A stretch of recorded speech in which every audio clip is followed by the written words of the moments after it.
Jaya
Rama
वासुदेवाय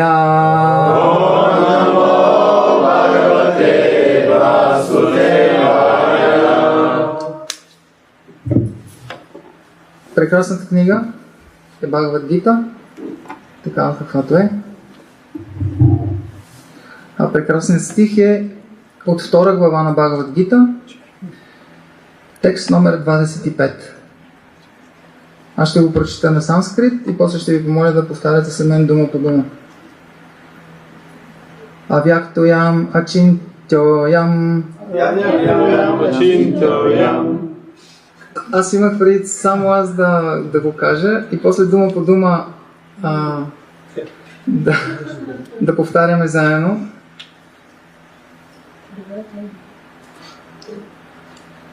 Въпреки че това, което вие направихте, е много добра идея. И все пак първо аз само ще го прочета. Авяктоям ачинтоям авикарьоям учате тасмат евам видитвайнам нанушучантум архаси. И сега вече, моля ви повтаряйте след мен, дума по дума. Авяктаха невидима. Аям тази душа. Ачинтяха невъобразима. Аям тази душа. Авикаряха непроменима. Аям тази душа. Учате се казва. Тасмат поради тази причина. Евам като това. Видитва като знае това добре. Енам тази душа. На не. Анушочитум да скърбиш. Архаси ти заслужаваш. Превод и коментар от Шрила Прабхупад. Казва се, че душата е невидима, невъобразима и неизменна. Ако знаеш това, не би трябвало да скърбиш за тялото. Точка. Пояснение. Както беше описано преди това, размерите на душата са толкова малки за материалните ни изчисления, че тя не може да бъде видяна дори с най-силния микроскоп. Затова тя е невидима. Съществуването на душата не може да бъде установено експериментално извън доказателството на Шрути, ведическата мъдрост. Трябва да приемем тази истина, защото няма друг източник, от който да разберем за съществуването на душата, въпреки че това е факт, който се възприема чрез сетивата. Има много неща, които трябва да приемем, като се позоваваме единствено на по-висш авторитет. Никой не може да отрече съществуването на баща си. А това се основава на авторитета на майката. Няма друг източник, от който да разберем самоличността на бащата, освен думите на майката. Както няма и друг източник за разбиране на душата, освен изучаването на ведите. С други думи, душата не може да бъде възприета посредством човешкото експериментално познание. Душата е съзнанието и тя е осъзната. Това също е твърдение на ведите и ние трябва да го приемем. За разлика от тялото, което се променя, душата остава неизменна. Като вечно неизменна, душата в сравнение с безграничната върховна душа е малка колкото атом. Върховната душа е безкрайна, а душата, която е с размери на атом, е безкрайно малка. Понеже безкрайно малката душа е неизменна, тя не може да се изравни с безграничната душа, т.е. с Бога. върховната личност. Това схващане се повтаря във ведите по различни начини, за да потвърди устойчивостта на концепцията за душата. Повтарянето на нещо е необходимо, за да можем да разберем напълно и безгрешно същността му. Още един път стиха. Авяктоям ачинтьоям авикайоям уччате тасмат евам видитвайнам нанушочитум архаси. Казва се, че душата е невидима, невъобразима и неизменна. Ако знаеш това, не би трябвало да скърбиш за тялото. Ом магинатимирандаса гянанджана шлакая чакшур ом литангана тасмай шри гуравенмаха мукам карати вачарам пангам лангайта гаринит крипатама аммале шри гурум винатаранам парманам дамадамам шри читана вишрам.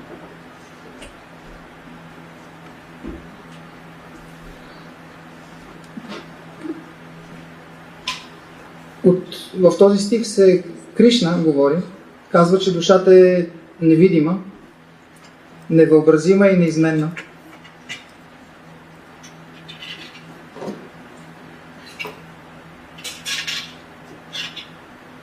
И възниква много простия въпрос, какво е това душа. Всеки разбира нещо различно. Ако отворите речника, енциклопедията или различни духовни книги, ще видите различни дефиниции за това, що е душа.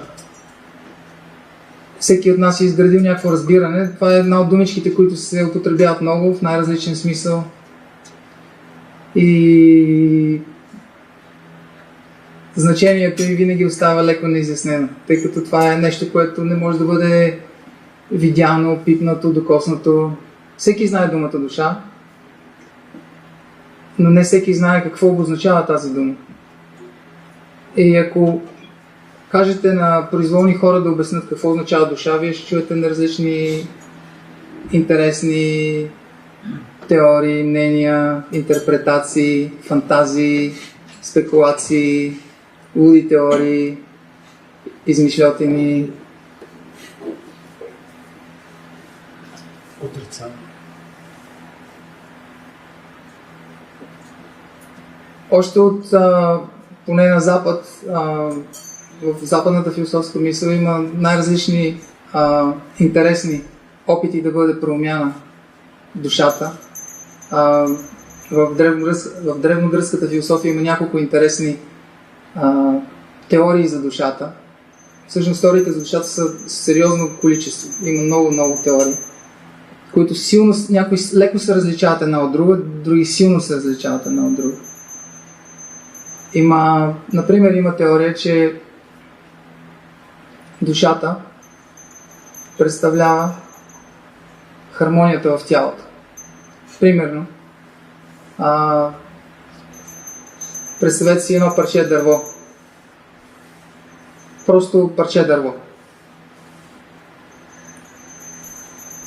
От това парче дърво могат да се направят много неща.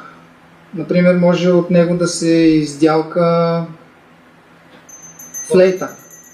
Какво казва?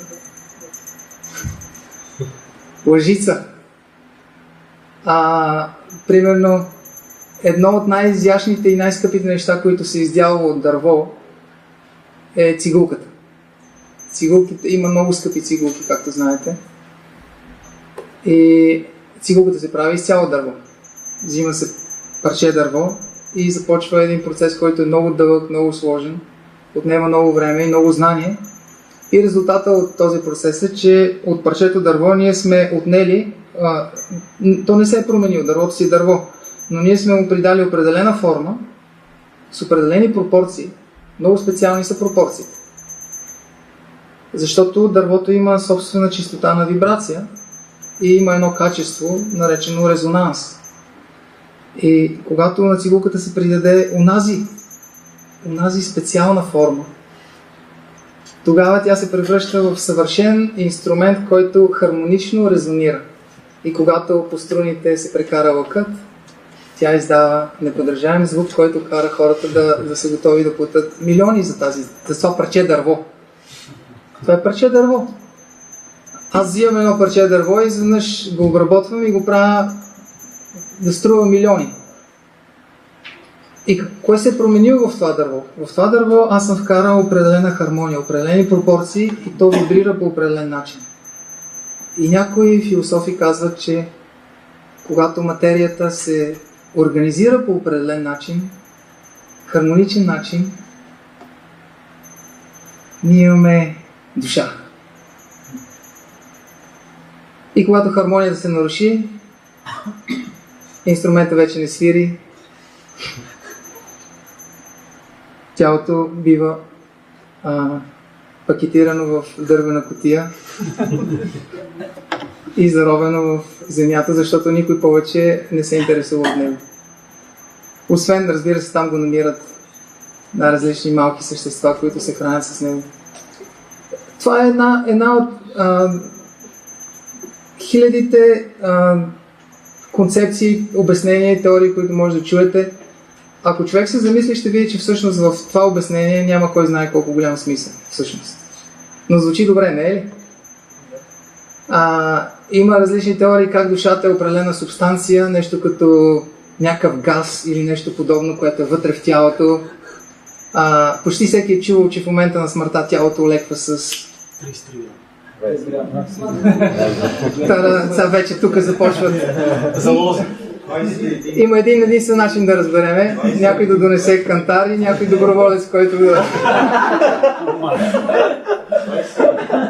И то, да, и ние трябва да направим няколко човека, за да видим, че винаги олеква с един и същи грама, защото може да има по-тежка душа, по-лека. И ако се опитаме да изучаваме душата по този начин, ще стигнем до задънена улица. Всъщност, по-интелигентният подход, който предлагат ведите, е да си спестиме много време, експерименти и енергия и да използваме напътствията на ведите, за да медитираме. Както казва Прабхупад в този коментар, душата може да бъде възприята чрез сетивата. Ние може да възприемем душата, което е доста феноменално твърдение, не е ли? Ние може да възприемем душата. И как да стане този номер?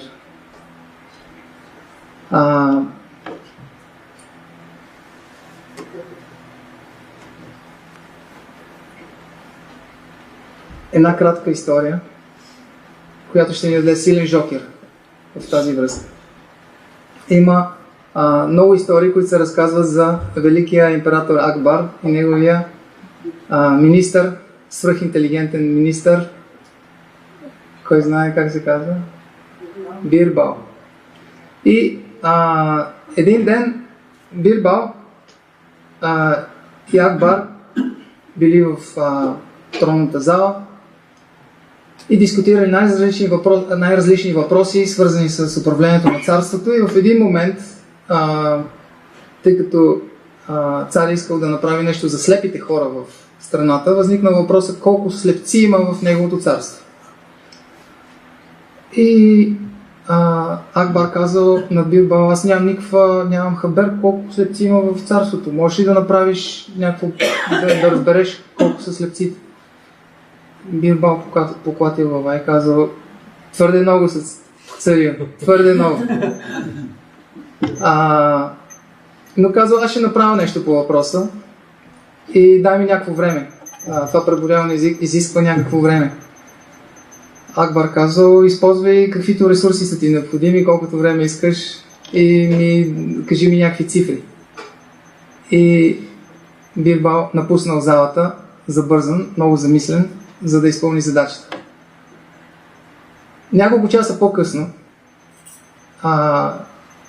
дошъл вестоносец да доложи на Акбар, че нещо много странно се случва в града, в столичния град.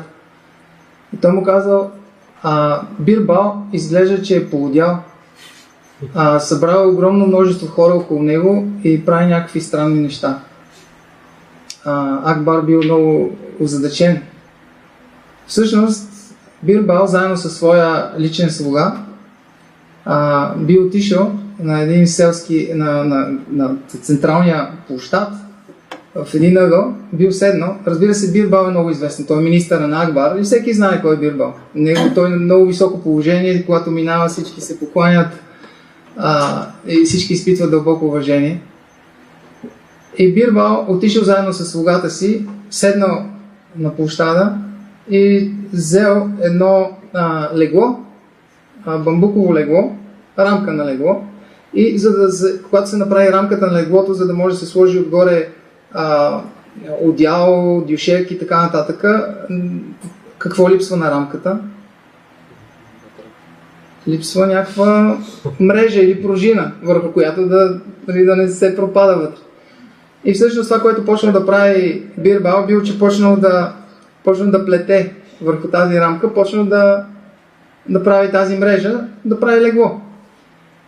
И първият минувач, който минал, видял някакъв човек нещо плете и в един момент изведнъж видял, това е министъра. И това било шокиращо. Министъра седял на земята и плетял това легло. И той не могъл да повярва на това, било невиждана гледка. Той бил виждал министъра на главната трибуна на двореца по време на големи церемонии и шествия върху колесница и така нататък, обграден от много слуги и прочее. И сега той седял на земята и плетял нещо. И скоро се събрала голяма тълпа и всъщност някои от хората, те били познати на Бирбал и казали: Бирбал, какво правиш? И винаги, когато някой питал Бирбал какво правиш, Бирбал се обръщал към слугата си и му давал знак. И слугата записва нещо.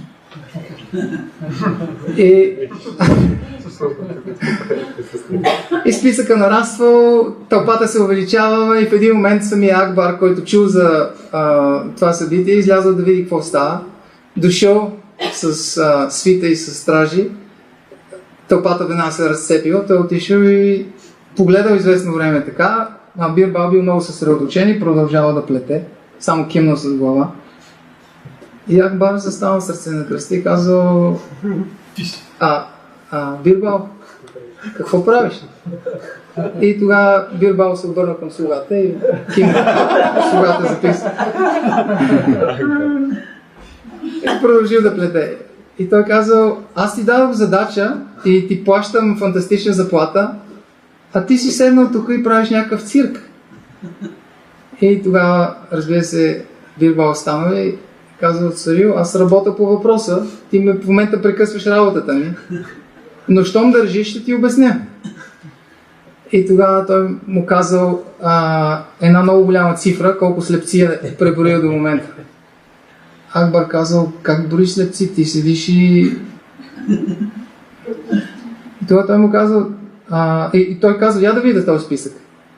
И когато Акбар погледнал списъка, изведнъж той видял, че последното записано име е неговото. И той казал: това е списъка на слепците. Бирбал казал: да, царю. Това е само част, нали? Не е завършен, не е пълен. И Акбар го погледнал шокиран, тогава Бирбал обяснил: царю, ден, слънцето пече, има силна светлина, всички виждат какво правя. И въпреки това, един след друг от множеството пристъпват хора и ме питат: какво правиш? Как се казвате, господине? Поредният сляп човек. Ти също дойде и ме попита какво правя, затова твоето име е в списъка. И тогава всъщност Акбар му просветнал изведнъж и той разбрал. И това, което той разбрал, е, че човек има една такава сентенция: човек вижда толкова, колкото знае. Ние виждаме толкова, колкото знаем. Всъщност, всички знаете, че много често се случва и на нас, ние гледаме, но не виждаме. Едно е да гледаш, друго е да видиш. Тоест да разбереш и да разпознаеш, да осъзнаеш. Това са две различни дейности. Това, което извършва гледането, са очите, но това, което извършва виждането, е ума. И по същия начин душата може да бъде видяна чрез сетивата, но ако ние имаме развито съзнание. В противен случай, душата си е там, където си е, но ние не я виждаме. Ние гледаме, но не я виждаме. По същия начин, както, например, един много прост пример, не всички могат да видят какво има и там на стената и цък. Можете ли да се досетите какво виси на стената и цък? Това е трудна гатанка. Що е то? Тези, които са в тази половина на стаята, могат да го видят. Това е часовник. И ако покажете, ако този часовник е с стрелки, има различни видове часовници, има пясъчни часовници, часовници, електронни часовници, най-различни оригинални странни часовници. Този е часовник с стрелки, с батерии, цък, цък, цък, цък. И ако покажете този часовник на едно малко дете, 2-годишно дете или 3-годишно дете, то ще види ли часовника? Защо 2-годишните деца имат развито зрение? То ще види часовник. Обаче какво може да разбере от часовника? Когато ние видим часовника, какво виждаме? Ние виждаме колко е часа, ние виждаме времето. Къде е това време? В момента този часовник показва 7 часа и 12 минути. Аз знам колко е часа. Всъщност този часовник е някакво механично устройство с някакви стрелки. Той не показва, де-факто той не показва времето, но аз се научавам да виждам, когато видя това дървено и метално устройство, този механизъм, аз се научавам да виждам времето. Когато ние погледнем часовника, ние не виждаме всъщност дърво и метал, ние виждаме времето. Това не е ли много, много интересно? Ние гледаме дърво и метал и стъкло, но ние виждаме времето. Или грешим. Но, за да се случи това, е необходимо съзнание. Необходимо е да осъзнаем. И по същия начин душата си е вечно проявена. Това сме ние. Но ние нямаме, нашето съзнание не осъзнава и затова ние гледаме, но не виждаме. И ако трябва да опишеме според ведите душата по най-прост начин, във ведите душата е описана винаги като свидетел.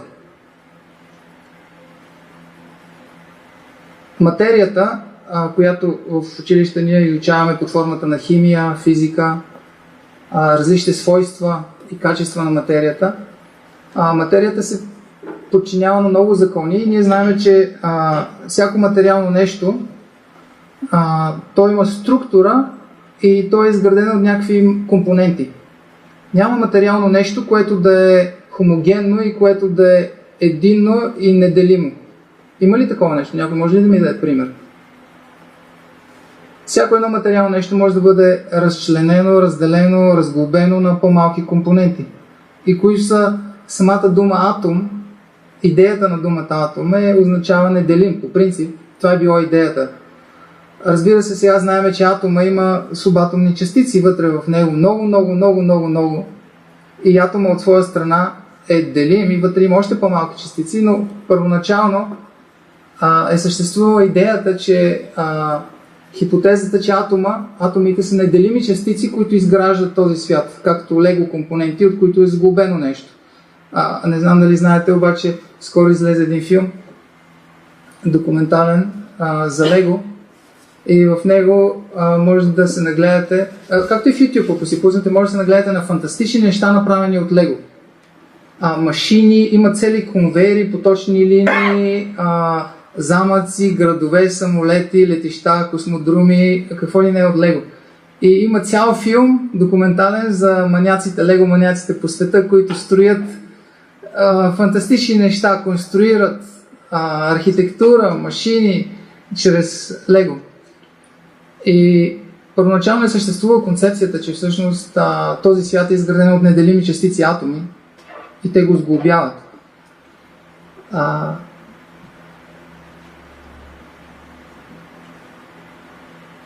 Къде възниква тази теория? Тя възниква в нашето съзнание. Както и да е устроена и колкото и да разглобяваме материята и да изучаваме, всъщност винаги има някой, който е наблюдател и изучава всички тези процеси. Материята е обект, който бива наблюдаван и изучаван, и той бива наблюдаван и изучаван от някакъв свидетел на всичките трансформации и промени в материята, и този наблюдател е кой? Съзнанието. Човек. Не е ли така? Човека. Обаче всички ние сме тук в тази стая, сме хора. Обаче ние може да се погледнеме, аз съм един човек, обаче този един човек, който съм аз мога да го погледна също така отвътре. Аз мога да се самонаблюдавам. Вие можете ли да се самонаблюдавате? Самонаблюдавайте се. Моля ви. За няколко секунди. Може да си самонаблюдавате тялото, просто може да осъзнаете позицията, комфорта или дискомфорта на тялото. Интересното е, че кой наблюдава тялото? Нашия ум. Може да си помислите за наблюдавайте ръцете си, наблюдавайте носа си, наблюдавайте краката си. Нашия ум наблюдава тези неща. Интересното е, че ние можем да наблюдаваме и нашия ум. Наблюдавайте ума си. Тук става вече интересно.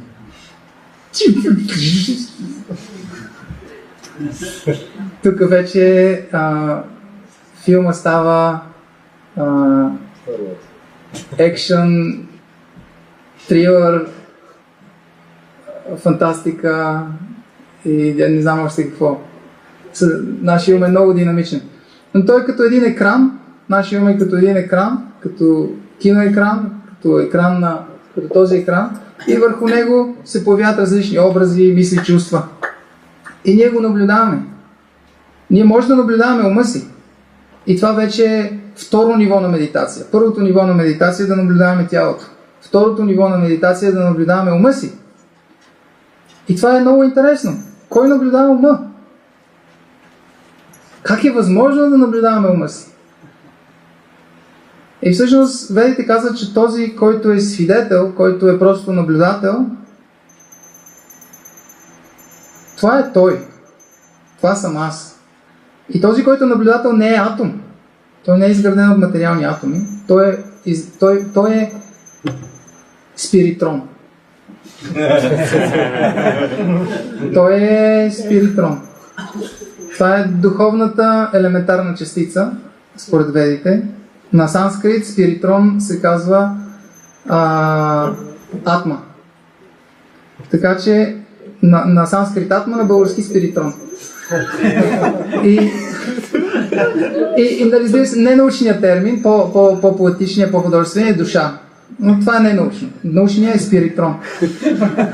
И спиритрона, както атомите имат поле около тях, имат електрично поле, електромагнитно поле, те имат потенциал. По същия начин спиритрона има поле и полето на спиритрона представлява какво? Тяло. Съзнание. Да, съзнание.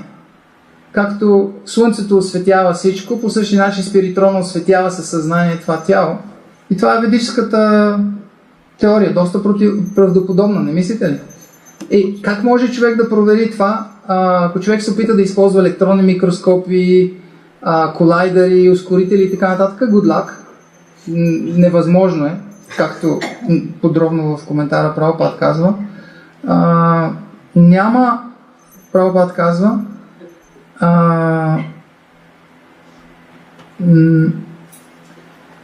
душата не може да бъде видяна дори с най-силния микроскоп. По проста причина, че тя не е материална. Няма как да стане. Затова единственият начин да осъзнаем душата си е, като станем осъзнати, все по-осъзнати за себе си. Проблемът е, че нашето съзнание е замъглено. За да осъзнаваме дори прости неща, ни е необходима концентрация и интелигентност.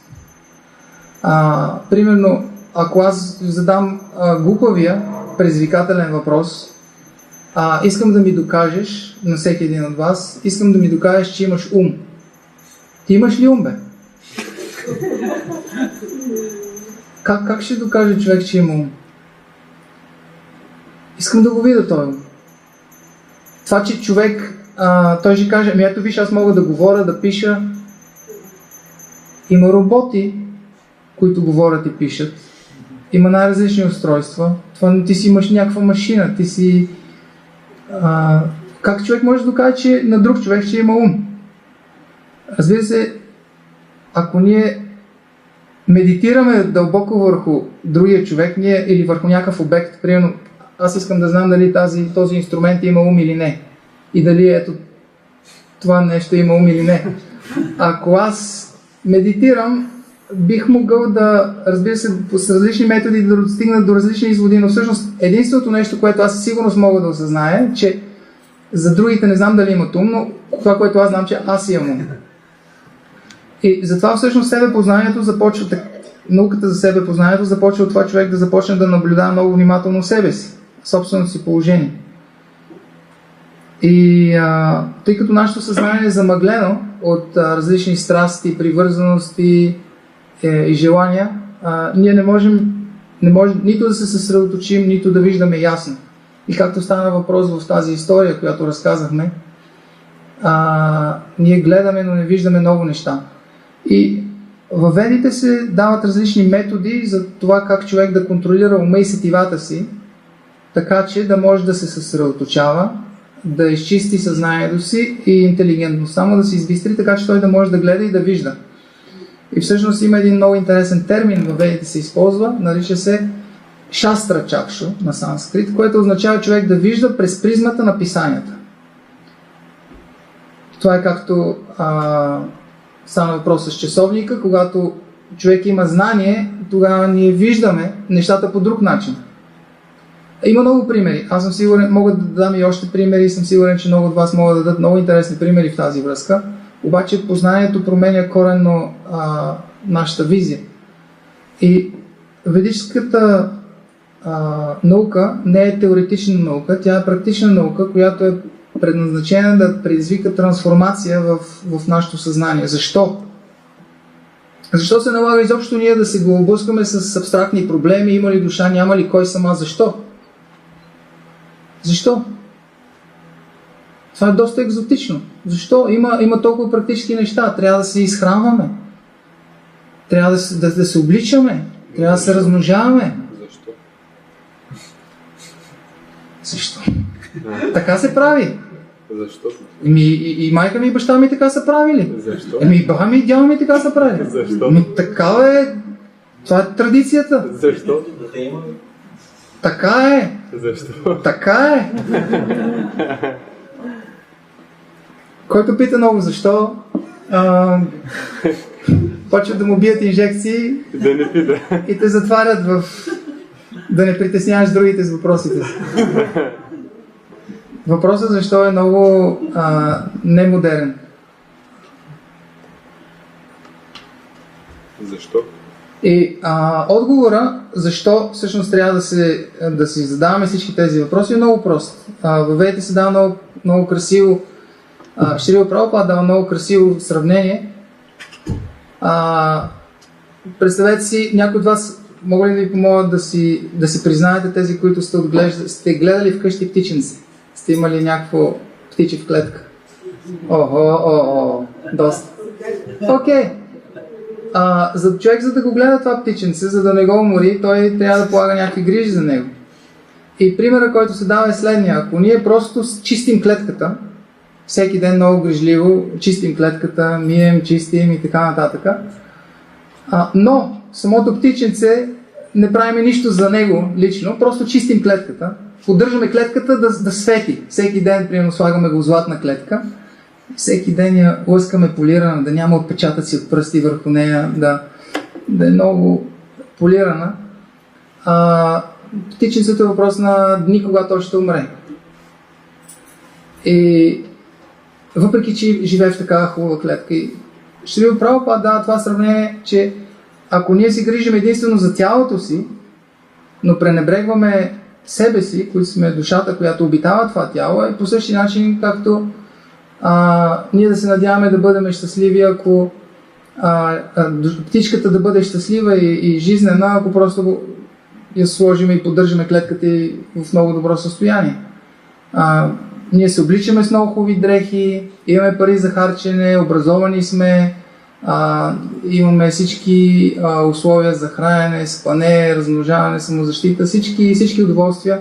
И въпреки това на хората им липсва нещо и затова много пъти хора с много пари, с много възможности слагат край на живота си или са много нещастни, защото това, че живееш хубава, птичката и си сложи хубава клетка, не означава, че тя всъщност е... Да. И това е нашия проблем в материалния свят. Че наша душа е гладна и се опитваме да изпълним духовните си желания чрез материята, което е невъзможно.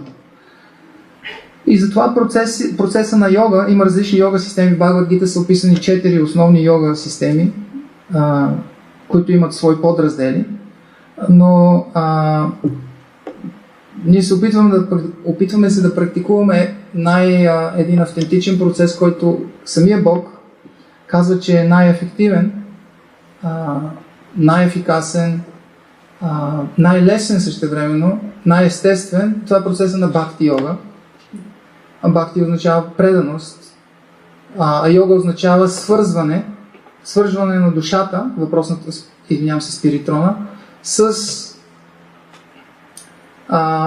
върховния генератор на спиритрони. Това е друга тема. Днеска дискутираме само спиритрона, следващия път трябва да дискутираме в по-голям мащаб този спиритрон изобщо сам за себе си ли съществува или част от нещо по-голямо, което е неизбежен следващ въпрос.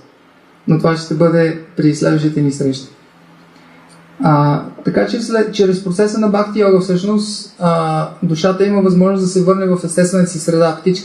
Птичката има възможност да бъде нахранена, докато е вътре в клетката и в един момент, когато клетката бъде отворена, т.е. когато ние напуснем това тяло, както се казва в този стих, днешния стих, ако знаеш това, не би трябвало да скърбиш за тялото. Това тяло е обречено. В един момент птичката, тази клетка не е вечна. Но душата, която е вътре, спиритрона е вечна. И когато клетката след милиони години ръждяса и се разпадне, в нашия случай след по-малко от милиони години, спиритрона вътре оцелява. На него нищо му няма, абсолютно нищо. И какво става с него, след като му се разпадне клетката и така нататък? Всичко това е обяснено много подробно в ведическата литература. Но начинът да бъдем щастливи определено е не като чистиме клетката, а като дадем храна на душата. И това, с което започнахме преди лекцията, киртана, е най-лесно смилаемата храна за душата. Както като става въпрос за птички, вие сте виждали малкото птиченце, то не може само да се храни и майка му и баща му ходят нагоре-надолу, събират храна, смилат я и после в чопчицата му носят, и нали сте виждали тия малките цвърчащи? Цак! И го хранят.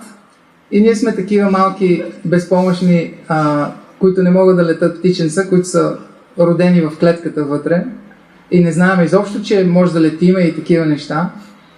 И всъщност и никой няма да разбереме, ние никой няма да се научиме да летиме и никой няма да разбереме, че има живот извън клетката, ако не е Бхагавад Гита, а ще има Бхагават там да ни уведомят за това. Разбира се, в случая с другите религии има различни хора, които използват различни свещени книги за пътеводител, но ние използваме по разбираеми причини най-доброто. И киртана, т.е. тези мантри, които пяхме, тези свещени, тази специална вибрация, това е най-лесно смилаемата и енергизираща и захранваща храна за душата. За нас. И всеки може да го почувства и затова не знам дали ще правим още 10 минути киртан или ще приеме друга много добра захранка за душата, която е духовна храна, осветена храна, която също много добре захранва. Как ще процедираме? Може и двете. Може би двете. Ами, преди да правим тия хубави работи, време за въпроси. Ако има някакви въпроси, допълнения, възражения.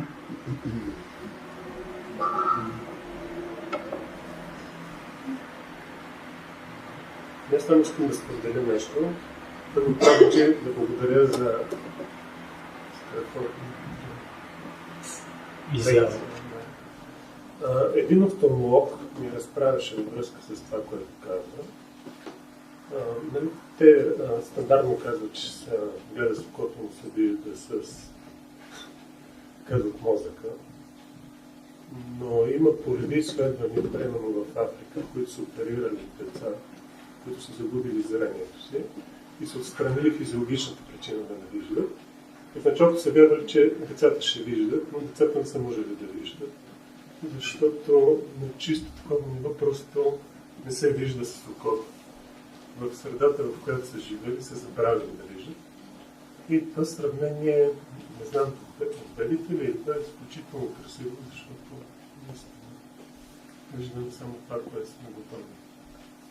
Ами, това ли е въпросът? Дали го отведете? Да. Беше нещо, което ме беше впечатлило доста.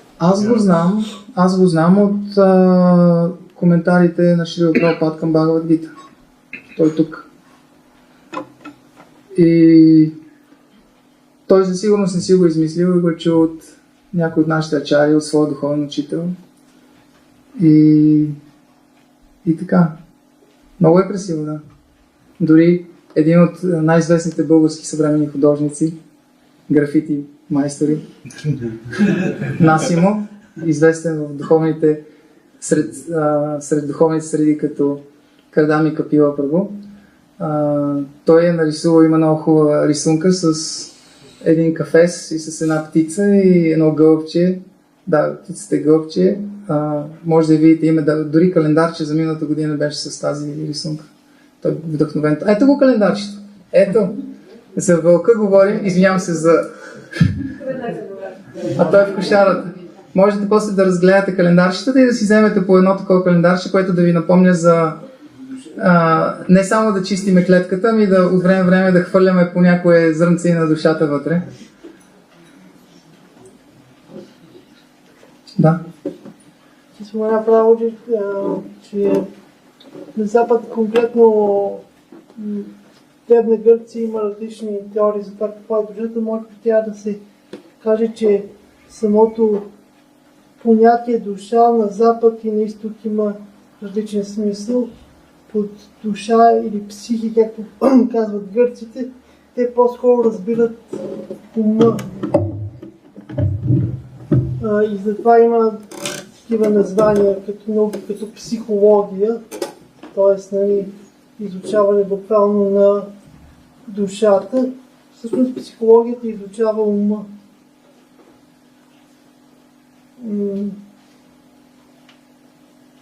Което иска да добавя. Мерси. Да. Позволиш в отговор на предишния въпрос. Колкото звучи поетично, по-скоро казва се чиста житейска проза. Не знам дали всички чувате ли го? Не. Казвам, че в отговор на предишния въпрос колкото звучи поетично, всъщност въпросът е изцяло материалистически, прозаичен. Поне според мен в моите скромни разбирания, без да съм офталмолог или психолог, да речем, но има такива изследвания, които се провеждат от години. Едно от най-тривиалните, нали, да сложат на хората очила, с които те виждат или всичко наопаки с краката, или примерно виждат всичко изкривено, сякаш си пияни и така нататък. И постепенно хората се приучават. Тоест, аз бих дал този казус с плашени дори да установят физическата причина за зрението, примерно катаракт или там, каквото е било, нали. Човек продължава да не вижда, защото той е отвикнал. Бих търсил този проблем по-скоро в това, което ведите обясняват като финно материално тяло, а не в някаква възвишена душевност и така нататък. Извинявам се, нали, ако съм така разрушил някакво поетично представа, нали, за този феномен природен, но по-скоро според мен не е никак поетично, да си е чисто материалистическо и ведите го обясняват с това на силното тяло, което ни приучаваме. По същата логика ние душата в свинско тяло, ние започва да се чувства комфортно. Знаем от Шастра има пример за това. Да. Той започва да се чувства добре, семейство, деца, наслаждение, определени има, нали, той не вижда, той е изгубил, много по-сериозно изгубил зрението си, отколкото слепия, който, нали, може да чуе, може да те срещне теб на улицата с книгите. Нали. Това, което казваш, е много поетично и както гласи една известна реклама, която казва, че ако немските коли са прозата, шведските коли са поезията. Или нещо подобно много близко до това. И всъщност моята поезия изглежда като проза в сравнение с това, което ти каза. Но 100% съм съгласен, да. Това е точно така. Дори има един конкретен експеримент във връзка с това, което ти казваш. Той има много такива експерименти. Един от известните на доброволци им слагат очила, които са ти трябва да ги носиш, съгласяваш се, нали, да участваш в експеримента, трябва да ги носиш 24 часа, т.е. докато си буден, нали, когато се къпеш или когато... Това вече е интересен въпрос. Не знам дали, може би не са докато се къпали, но винаги когато ходиш някъде и правиш нещо, когато си буден и извършваш ден, трябва да ги носиш, освен когато спиш. И очилата са такива, че като погледнеш наляво, в левия край, те са осветени в жълто и когато погледнеш наляво, ти виждаш в жълто. Когато погледнеш надясно, виждаш в синьо. В средата ти виждаш нормално, но краищата са отсветени и синьо, жълто. И всъщност те им дават, след като им сложат очилата, нали, ги слагат и правят прост тест, за да се документира. Нали. Наука означава, че трябва да се прецизно воден на експериментите и запис на резултатите. И погледни наляво, показват му бяла хартия. Какъв цвят е? Жълт. Окей. Тоест, да, наляво. Да, на другата страна синьо и така нататък. Окей. След, не си спомням, 2 седмици или месец, постоянно носен на очилата, явете се на контролен преглед с очилата. Какво виждаш наляво? Цвят? Не виждам никакво. Допълнително осветяване? Не. Надясно? Не. Цветовете синьото и жълтото те изчезват, защото ума ги коригира. Пример за това, което казваш. Много такива експерименти има. Но душата е много по-финна от ума всъщност. Душата е безмълвният наблюдател на ума. Душата е... Ако искаме да медитираме, ние трябва да медитираме кой гледа. Кой гледа този свят? Кой гледа това тяло? Кой гледа този ум? И по този начин, когато се отдръпваме все по-назад и по-назад, ние може да добиеме представа за нашата същност. Разбира се, този метод на медитация няма да ни даде пълно осъзнаване на това какво е душата.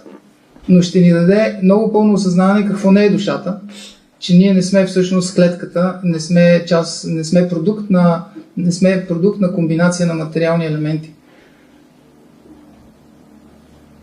Има много форми на медитация. Аз затова казах, че чрез които ние може да осъзнаем много неща за себе си. И киртана, пак да се върнем на киртана. Киртана е специална форма на медитация, чрез която ние можем директно да възприемем душата така, каквато е. И не само душата. Може да възприемем и още много други неща, които при следващите ни срещи ще дискутираме. Ако си запознат с будистката версия отношение към душата, нещо можеш ли да повтаря? Има ли време? С няколко изречения. Отричат, защото отричат, че няма душа. Ти току-що даде правилния отговор, да. В будистката философия, според Буда, няма душа, да. При се, че той е расъл и е живял в браминска среда. Да, при все, че той е расъл и е живял в браминска среда, той отрича заключението на ведите, а именно, че има атма или спиритрон. Той казва, няма такова нещо. И всъщност Буда, да, той казва, че душата е комбинация. Тоест, той не говори за душа изобщо като понятие, но той казва, че феномена на... той признава съзнанието обаче. Но той казва, че съзнанието може да затихне и всъщност крайната реалност е... Да. Както и да е, това буддийската философия е нещо, което е трудно за разбиране.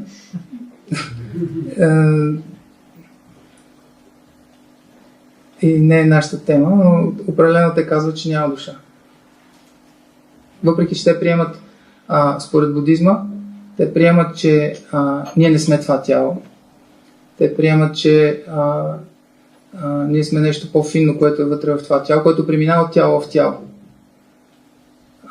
Финното тяло преминава от грубо тяло в грубо тяло и всъщност идеята, цялата концепция на будизма е ние да спреме тези прераждания, които са източник на страдания и да разтвориме компонентите в техните първични елементи, да разтвориме земята в земя и така нататък, докато ние разглобиме този конгломерат от елементи, който е нашето съзнание и по този начин, когато ние спреме да бъдем индивидуалност, когато спреме да имаме всякакви желания и се разтвориме в пустотата, тогава всъщност ние се отърваваме от всички страдания.